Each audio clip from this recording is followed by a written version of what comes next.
के कारण फिर यहाँ अर्जक की पद्धति के आधार पर यहाँ शोकाकुल परिवार और उनके प्रियजन और सभी लोग हम लोग एकत्रित हुए हैं।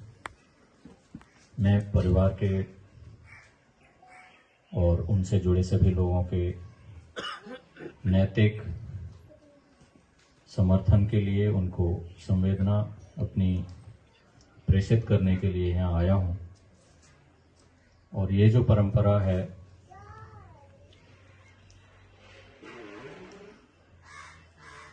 ये पहले जैसे 2013 में मेरे पिताजी का देहांत हुआ था, तब हम इस तरह से नहीं कर पाए थे और इस तरह के कार्यक्रम में पहले से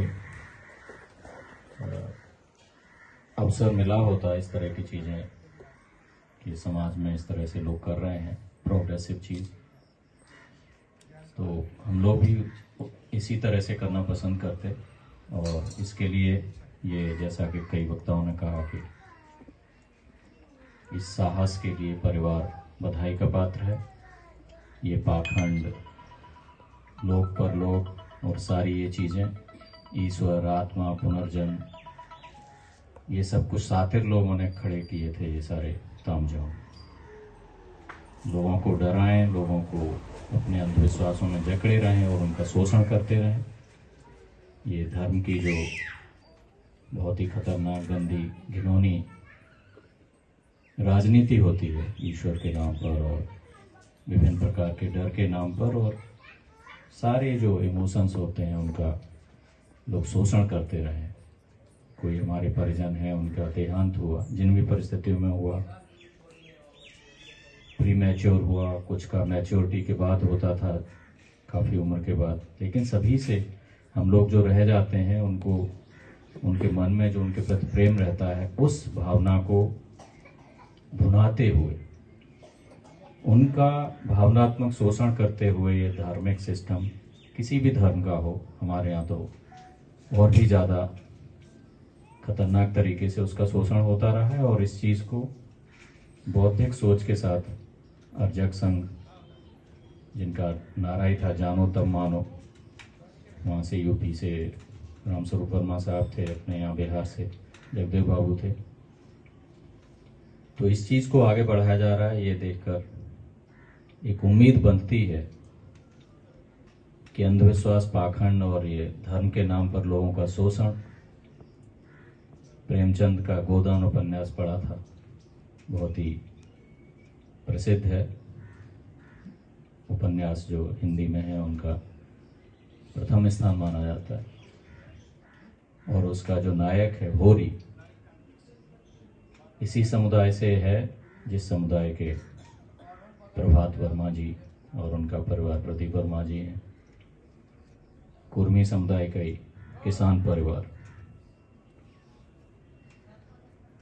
वो किसान से मजदूर बनने को मजबूर हो जाता है, ऐसे हालात हैं, और मजदूरी करते करते वो पोषण के अभाव में और बीमार पड़ के उसकी डेथ होती है। लेकिन पुजारी जाति का वो आकर उससे कर्जा लेके गोदान कराते हैं मरणासन होरी से।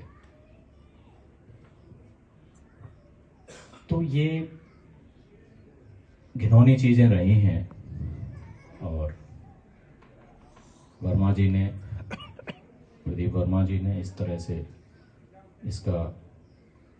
इससे बाहर निकलने के लिए पहल की है। इसके लिए पूरा परिवार, और ख़ास तौर पर कई वक्ताओं ने कहा भी कि इस परिवार की महिलाएं, क्योंकि महिलाएं ज़्यादा इमोशनल होती हैं और उनके इमोशंस का शोषण, दोहन सिस्टम सबसे ज़्यादा करता है, और उनके माध्यम से बाकी लोगों को भी उसमें उलझाता है। तो घर की महिलाएं, उन्होंने सबसे बड़ी बहादुरी का परिचय दिया है। वो इन चीज़ों से बाहर निकलने की कोशिश की जा रही है। प्रभात कुमार वर्मा जी नहीं रहे, उनकी स्मृतियां रहेंगी, उनकी जो सभी लोग जो उनको जानते हैं उनके प्रेम से अभिभूत रहेंगे। लेकिन मुझे कोई भ्रम नहीं है, कोई कन्फ्यूजन नहीं है कि यहाँ भी किसी ने कहा कि आत्मा को शांति, आत्मा कुछ नहीं है, हो गया। अच्छा बुरा कष्ट उन्हें कैसे रहे, बीमार रहे नहीं रहे, वो चीज़ें हो गई। अब आगे का कुछ नहीं, आगे ठीक से रहिए। जो लोग हैं और जो आने वाली पीढ़ियां हैं उनके लिए हम बेहतर से बेहतर, प्रभात जी के बच्चे हैं, उनकी शिक्षा दीक्षा, उनकी स्थिति भविष्य में आर्थिक रूप से उन्हें मजबूत बनाना, अपने पैरों पर खड़ा करना, सारा हमारा ध्यान, सारी ऊर्जा और जो भी आर्थिक हमारे संसाधन हो उसी में लगें। एक पैसा भी और एक सेकंड भी इस बात के लिए नहीं कि आत्मा होती है और कहाँ वो पैदा हो रहे होंगे और ये हो जाता वो जाता, कुछ नहीं है। यही है जो है अच्छा बुरा, उसमें ही हम लोग समाज के रूप में एक दूसरे की मदद कर लें, एक दूसरे को न्याय दिलाने में और सभी तरह की चीज़ों में बेहतर समाज बनाने में हम लोग अपना प्रयास करें।